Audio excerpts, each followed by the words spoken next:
Selamat malam pemirsa TVRI Stasiun Maluku kembali hadir dengan penyampaian informasi Maluku Antar Nusa malam ini. Bersama saya Febrianti Latihamalo.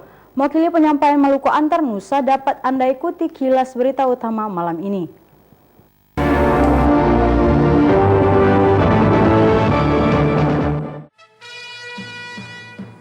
Kasus curanmor dan jamret marak di Kota Ambon. Warga membagikan daging buaya di Desa Tansi Ambon, Kecamatan Bula, Kabupaten Seram bagian timur.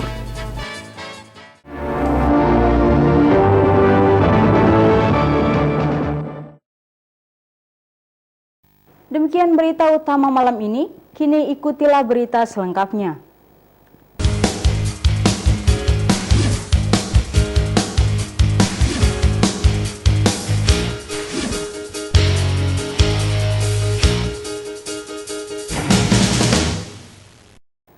Kasus pencurian kendaraan bermotor dan jambret semakin marak di Kota Ambon. Warga dihimbau waspada serta menjaga barang-barang berharga saat meninggalkan rumah ataupun saat berada di tempat-tempat umum.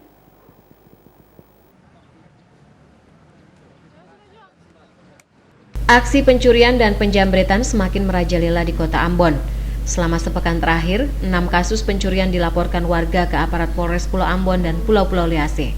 6 kasus itu masing-masing 3 kasus pencurian kendaraan bermotor atau curanmor, 2 kasus pencurian barang elektronik, dan 1 kasus jambret. Pelaku penjambretan kerap kali melakukan aksinya dengan menggunakan sepeda motor tanpa plat nomor, sehingga korbannya kesulitan mengenali kendaraan pelaku. Paur Humas Polres Ambon, Ibtu Niko Anakota menghimbau warga agar waspada terhadap barang-barang bawaan saat berada di jalan maupun saat meninggalkan rumah dalam keadaan kosong. Saat memarkirkan kendaraan di tempat umum pun, warga dihimbau mengunci setir motor. Kasus-kasus pencurian akhir-akhir ini semakin tinggi.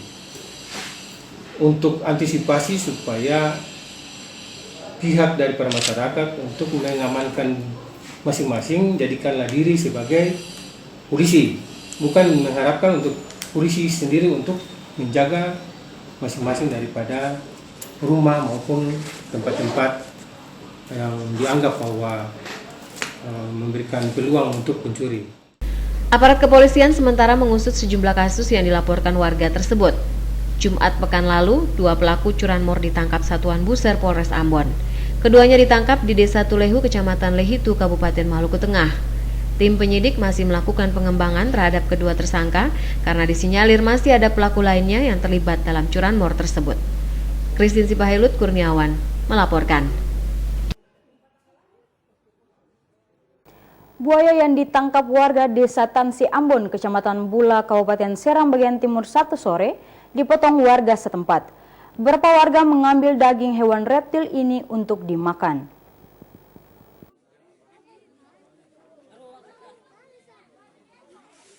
Setelah berhasil menangkap seekor buaya pada Sabtu sore, warga Desa Tansi Ambon, Kecamatan Bula, Kabupaten Seram bagian timur memutuskan untuk memotong belah bangkai buaya tersebut. Minggu siang mereka lalu beramai-ramai membedah buaya tersebut.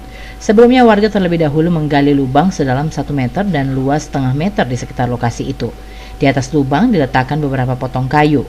Mereka lalu menarik bangkai buaya ke lubang tersebut dan meletakkan di atas potongan kayu itu. Secara bergantian warga mengupas kulit buaya. Kulit buaya ini rencananya akan dijual. Setelah seluruh kulit buaya dikupas, warga lalu mengiris dan membagikan dagingnya. Beberapa warga mengambil daging buaya untuk dimakan atau untuk keperluan lainnya. Warga percaya daging buaya memiliki beberapa khasiat bagi kesehatan manusia. Hingga minggu siang warga Kota Bula dan sekitarnya terus berdatangan melihat buaya tersebut. Buaya dengan panjang 3 meter lebih itu ditangkap warga Desa Tansi Ambon pada Sabtu sore. Mereka menangkap dengan cara membuang daging kambing ke laut beserta kail. Upaya ini dilakukan setelah warga melihat 3 ekor buaya sedang berenang di pesisir pantai Desa Tansi Ambon. Namun warga hanya berhasil menangkap 1 ekor. Dari Bula, Seram bagian timur, Mansur Boinau melaporkan. Cuaca buruk sepekan terakhir membuat para nelayan di Namlea, Kabupaten Buru dan sekitarnya tidak melaut. Akibatnya harga ikan di sana melambung tinggi karena kurangnya pasokan.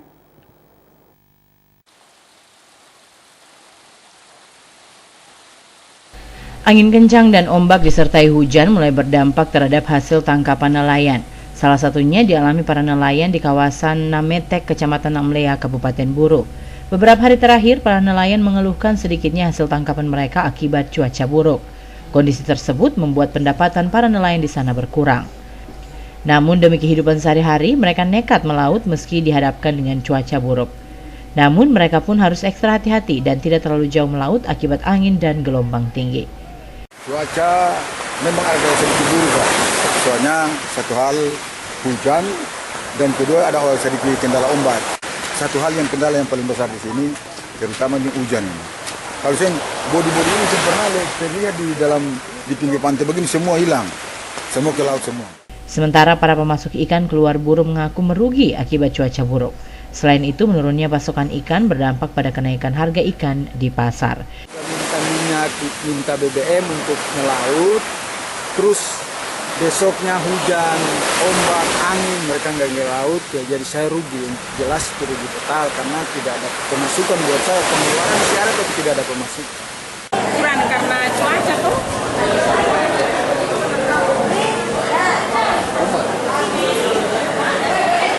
Yang artinya yang Kurumangali yang biasa, yang dekat-dekat saja sini saya terlalu jauh.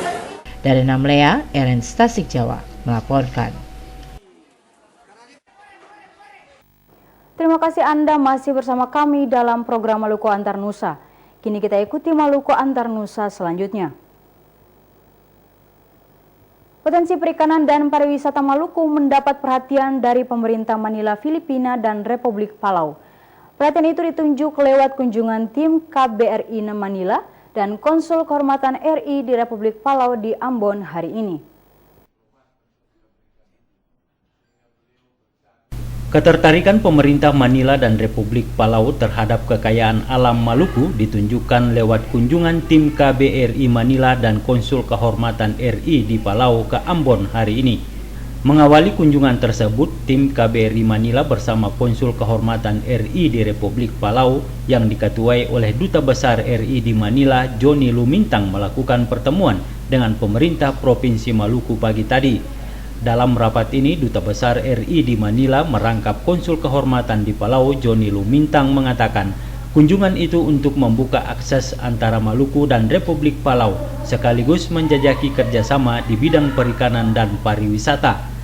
Dalam kunjungan ini juga disertakan sejumlah pengusaha Palau yang tertarik dengan potensi wisata dan perikanan di Maluku. Kita mengangkat Konsul Kehormatan Indonesia di Palau karena tadi saya katakan kan ada nelayan kru kapal ikan di sana, kalau ada masalah jadi ada yang mengurus di Palau. Karena beliau bisnismen, saya minta supaya kalau boleh berhubungan karena batas laut kita dengan Palau itu ada di Sorong, Maluku Utara. Sekaligus juga untuk menunjukkan kepada orang Palau di negara Pasifik bahwa suku etnis Melanesia itu di Indonesia ada 11 juta, Papua, Ambon, Kupang. Makanya saya ke Papua, ke Ambon, dan ke Kupang. Itu lebih banyak memperkenalkan dia tentang Indonesia. Sekaligus dia juga akan jadi juru bicara untuk negara-negara Pasifik tentang apa yang dia sudah lihat di Indonesia Timur. Itu aja. Kita berusaha karena beliau baru sekali ini datang, nanti akan ada bisnis to bisnis, karena beliau orang bisnis, dia akan bicara dengan Kadin sana juga bagaimana mempererat hubungan kita dan juga melalui bisnis. Sekda Maluku Hamin bin Tahir menyebutkan pemerintah Provinsi Maluku menyambut baik keinginan Manila dan Republik Palau untuk bekerja sama di bidang perikanan dan pariwisata. Pemerintah Provinsi Maluku membuka ruang sebesar-besarnya bagi investor baik dalam maupun luar negeri untuk berinvestasi di Maluku. Pada pertemuan ini, Kepala Bapeda Maluku menyampaikan peluang investasi di Maluku pada 3 sektor unggulan, yakni pariwisata, perikanan, dan perkebunan. Frida Raiman Hamzah melaporkan.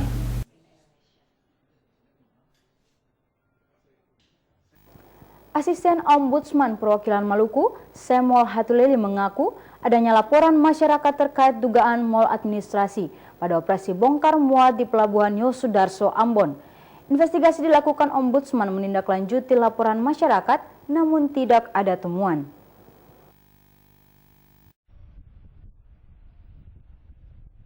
Menindaklanjuti laporan masyarakat terkait adanya dugaan maladministrasi dalam hal penerimaan tidak sesuai aturan pada operasi bongkar muat di Pelabuhan Yosudarso Ambon, Ombudsman Perwakilan Maluku melakukan investigasi.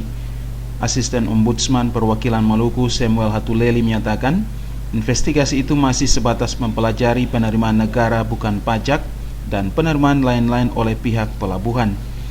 Menurut Hatuleli, dalam investigasi ini, Ombudsman belum menemukan adanya tindakan di luar prosedur.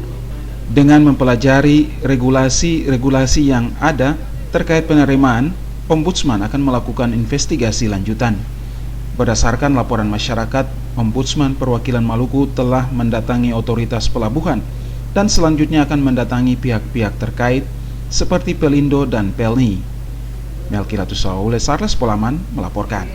Setiap tahun kami melaksanakan ini, tentu kami mendapat ada temuan-temuan yang Wali Kota Ambon Risat Lohana Pesi Senin pagi meluncurkan inovasi pelayanan publik dan bimbingan laboratorium teknis inovasi publik di lingkup pemerintah Kota Ambon.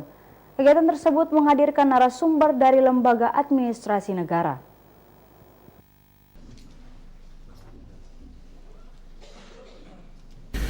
Guna meningkatkan pelayanan kepada masyarakat secara terpadu dan terintegrasi, pemerintah Kota Ambon Senin pagi meluncurkan aksi inovasi pelayanan publik dan bimbingan laboratorium teknis di lingkup pemerintah Kota Ambon. Kegiatan tersebut bertujuan untuk meningkatkan sumber daya manusia serta memotivasi seluruh aparat sipil negara di lingkup pemerintah Kota Ambon untuk terus melakukan inovasi baru dalam melaksanakan tugas dan tanggung jawab sebagai pelayan masyarakat. Wali Kota Ambon Risat Lohana Pesi menyebutkan saat ini pemerintah Kota Ambon telah merancang 101 inovasi baru yang diharapkan menjadi bekal bagi aparat sipil negara di lingkup pemerintah Kota Ambon untuk melaksanakan tugas pelayanan masyarakat secara profesional.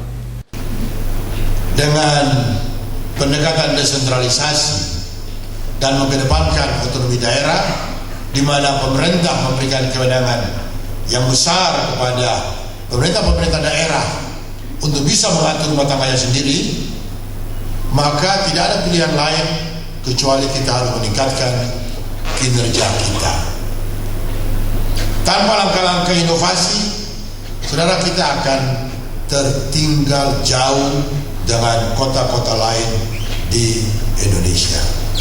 Wali Kota menyebutkan 101 inovasi baru yang telah dirancang itu nantinya akan dipamerkan pada hari ulang tahun Kota Ambon tahun ini. Wali Kota berharap dengan dicanangkannya kegiatan dimaksud dapat memberikan manfaat positif bagi peningkatan kualitas pelayanan kepada masyarakat. Sebelumnya, Kepala Perwakilan Lembaga Administrasi Negara RI, Elvi, mengakui pemerintah Kota Ambon telah mengalami kemajuan dengan peningkatan inovasi dari 60 pada tahun lalu dan menjadi 101 tahun ini.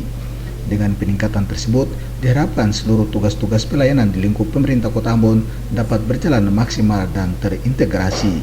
Abu Salbawa, Unga, melaporkan. Rapat kerja Asosiasi Pemerintah Kota Seluruh Indonesia APEKSI tahun 2017 dilangsungkan di Malang, Jawa Timur pekan lalu. Kegiatan yang Menteri Dalam Negeri Cahyokumolo itu dihadiri lebih dari 90 wali kota se-Indonesia.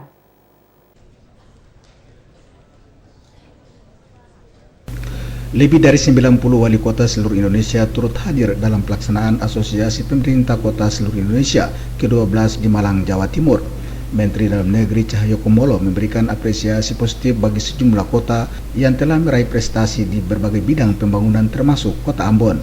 Cahyokumolo mengatakan sejumlah prestasi yang diraih setiap kota hendaknya menjadi motivasi dan dorongan untuk terus membangun. Salah satu indikator menjadi kota terbaik adalah kerjasama lintas SKPD yang ditunjang dengan kerja cerdas, kreatif, dan inovasi. Mendagri berharap raker APEKSI ini selain menjadi salah satu motivasi untuk berkarya membangun daerah dan bangsa, juga menjadi wahana saling tukar informasi dan pengalaman sekaligus menjadi media silaturahmi antar wali kota se-Indonesia. Mendagri juga mengajak wali kota di seluruh Indonesia untuk melaksanakan pemerintahan secara baik dan profesional serta menghindari penyalahgunaan uang negara. Pada raker tersebut, setiap wali kota diberi kesempatan menyampaikan berbagai persoalan yang ditemui di daerah masing-masing. Masukan dan saran serta persoalan yang disampaikan itu akan menjadi bahan masukan untuk ditindaklanjuti di Kemendagri. Abu Salbawa, Unga, melaporkan.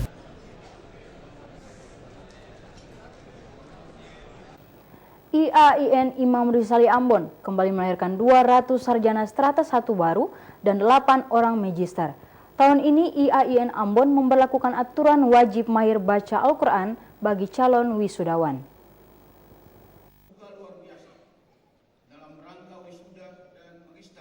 215 orang lulusan IAIN Imam Rizali diwisuda Senin pagi di Ambon.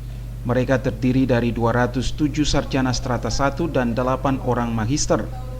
Rektor IAIN Imam Rizali Ambon, Dr. Hasbullah Toisuta mengatakan, wisudawan angkatan pertama tahun ini lebih sedikit dibanding tahun lalu.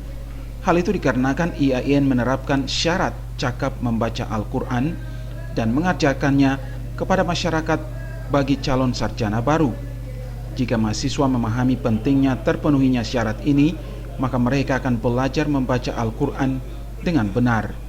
Selain itu, IAIN Imam Rizali memiliki komitmen mengedepankan kualitas lulusan, bukan kuantitas. Hal ini juga sebagai langkah untuk meningkatkan mutu lulusan agar dapat bersaing dengan lulusan perguruan tinggi lain di tanah air. Mahasiswa sampai dengan KKN dan wisuda itu sudah punya kemampuan membaca Al-Quran, ya, punya kemampuan membaca Al-Quran dan mengajarkan Al-Quran ke masyarakat. Persyaratan ini memang baru kita terapkan dan kita harus konsisten, mengingat bahwa ini sarjana yang luaran ya, ini adalah sarjana Muslim, maka paling tidak penguasaan terhadap pembacaan Al-Quran dan dasar-dasar keislaman itu harus dipertahankan. Itu.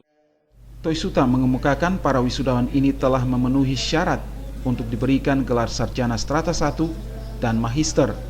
Mereka juga telah siap bekerja sesuai disiplin ilmu yang dimiliki.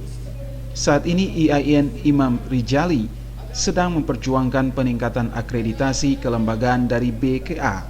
Kebijakan yang dilakukan Sivitas Akademik saat ini adalah menyiapkan berbagai sarana dan kurikulum serta mendorong para dosen melakukan penelitian. Toisuta berpesan agar para wisudawan yang kini telah menjadi alumni memberikan kontribusi untuk meningkatkan akreditasi. Para alumni juga diminta menjaga nama baik alma mater dengan selalu menunjukkan kualitas di tempat tugas masing-masing. Asisten 2 Setda Maluku Zulkifli Anwar mengemukakan pemerintah Provinsi Maluku sedang menyiapkan sumber daya manusia untuk mengelola kekayaan alam yang dimiliki. Lulusan IAIN hendaknya memanfaatkan peluang seiring dengan penerapan masyarakat ekonomi ASEAN. Dr. Muhammad Zain menyampaikan orasi ilmiahnya pada rapat senat terbuka IAIN Ambon hari ini.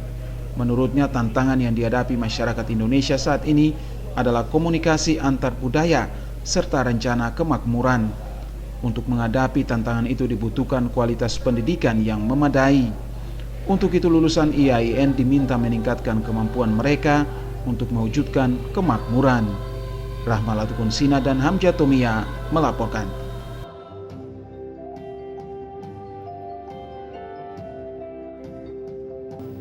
...98 peserta termasuk pemerintah Kota Ambon mengikuti karnaval budaya pada Raker Apeksi di Malang, Jawa Timur. Para peserta menampilkan budaya unggulan masing-masing daerah.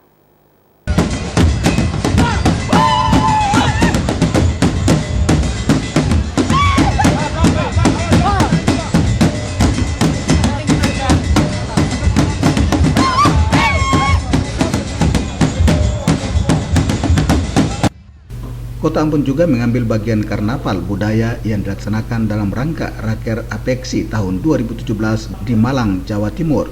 Selain Kota Ambon, karnaval itu diikuti 97 peserta lainnya. Mereka menampilkan kesenian dan budaya khas daerah masing-masing. Kontingen Kota Ambon menampilkan tarian bambu gila dan cakalele. Karnaval budaya itu mendapat perhatian luas dari warga Kota Malang. Ini dibuktikan dengan berjubelnya warga menyaksikan karnaval tersebut. Perhatian lebih diberikan bagi kontingen Kota Ambon yang menampilkan bambu gila dan cakalele yang dianggap unik dan sakral.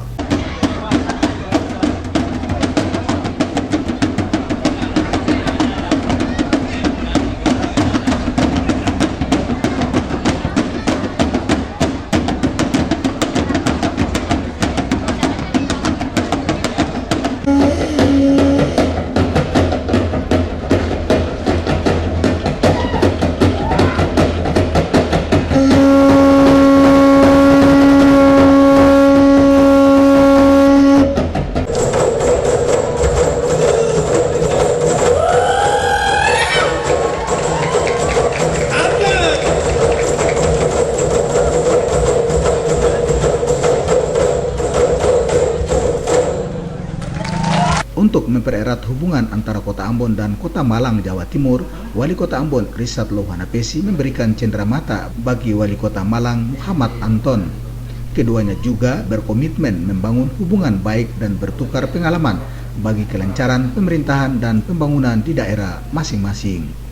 Abu Sahbawa Unga melaporkan.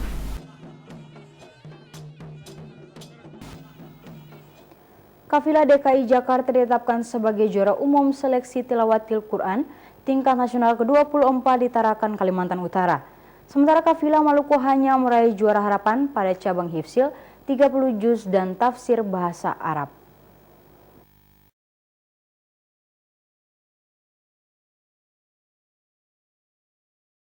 Pelaksanaan STQ ke-24 tingkat nasional di Kota Tarakan, Kalimantan Utara Sabtu malam resmi ditutup. Penutupan STQ tingkat nasional itu dilakukan oleh pelaksana tugas Dirjen Bimas Islam Kementerian Agama RI, Kamarudin Amin. Pada STQ kali ini kafilah DKI Jakarta ditetapkan sebagai juara umum. Menyusul kafilah Kepulauan Riau dan Jawa Tengah meraih juara kedua dan ketiga. Kafilah Maluku pada STQ ini hanya berhasil melolos,kan 2 pesertanya meraih juara dari cabang lomba tafsir bahasa Arab, yakni juara harapan 2. Peserta Maluku untuk mata lomba hifzil Quran 30 juz juga meraih juara harapan ketiga.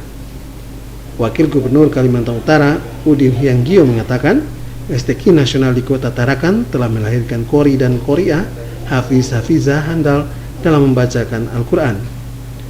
Selain itu, STQ ini juga telah membangun silaturahmi nasional yang melibatkan para kafilah dari seluruh Indonesia. Wakil Gubernur Kalimantan Utara berharap silaturahmi yang telah terbangun dapat semakin memperkokoh ukhuwah Islamiyah dalam membumikan Al-Quran di Indonesia. Saat menutup STQ ini, Menteri Agama RI yang diwakili PLT Dirjen Bimas Islam Kementerian Agama Kamarudin Amin mengapresiasi kesuksesan pelaksanaan STQ nasional di Tarakan tahun ini. Melalui STQ ini, pihaknya berharap pembinaan baca tulis Al-Quran semakin ditingkatkan dalam rangka menyiapkan generasi muda Islam yang handal. Pada penutupan STQ nasional di Tarakan, panitia juga mengumumkan kafilah yang masuk 10 besar dalam STQ tahun ini. Untuk kategori 10 besar, DKI Jakarta menduduki peringkat pertama, menyusul Kepulauan Riau, Jawa Tengah, Kalimantan Timur, Banten, Sumatera Barat, Sumatera Utara, Aceh, Kalimantan Utara, Jawa Barat, Jambi, Papua, dan Nusa Tenggara Barat. Dari Tarakan, Kalimantan Utara, Frida Raiman melaporkan.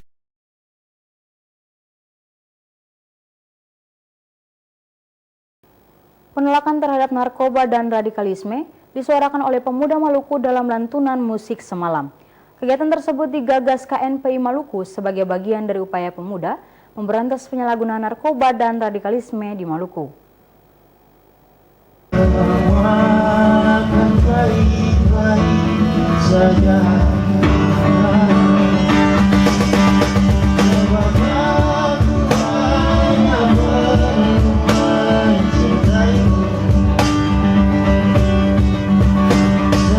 Tingginya penyalahgunaan narkoba dan radikalisme di tanah air disikapi KNP Maluku dalam bentuk gebiar musik pemuda anti narkoba dan radikalisme Minggu malam.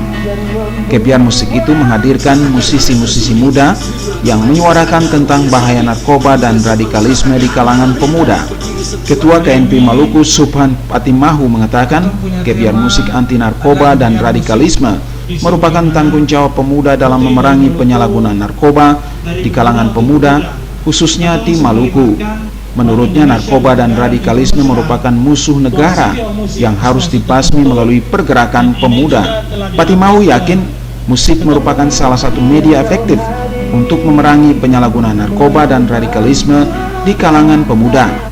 Apalagi sebagai kota musik dunia, musik bagi warga Kota Ambon merupakan kebutuhan dan sarana penyampaian pesan, termasuk pesan-pesan anti narkoba dan radikalisme. Kita tahu bersama bahwa untuk melakukan sesuatu yang terbaik tentunya banyak sekali tantangan-tantangan yang akan dihadapi. Di antaranya hari ini di tingkat nasional maupun di Maluku sendiri adalah kita harus memberantas narkoba, kita harus melawan radikalisme, ya, seks bebas. Nah, acara ini pun kita sengaja buat untuk bersama-sama dengan teman-teman musisi. Kita tumbuhkan lagi rasa nasionalisme kita, ya, anti radikalisme kita deklarasikan tadi bahwa kita semua adalah bagian dari pemuda Maluku yang menolak narkoba dan kita anti terhadap radikalisme di negara ini, khususnya di Maluku. Gebiar musik oleh pemuda Maluku menampilkan musisi-musisi muda di kota Ambon. Penampilan mereka mampu menyerot perhatian penonton sekaligus memberikan semangat dalam menyuarakan anti ketidakadilan. Ekspresi cinta damai dan menolak tindakan merusak tatanan kultur orang Maluku tertuang dalam lagu-lagu yang mereka bawakan.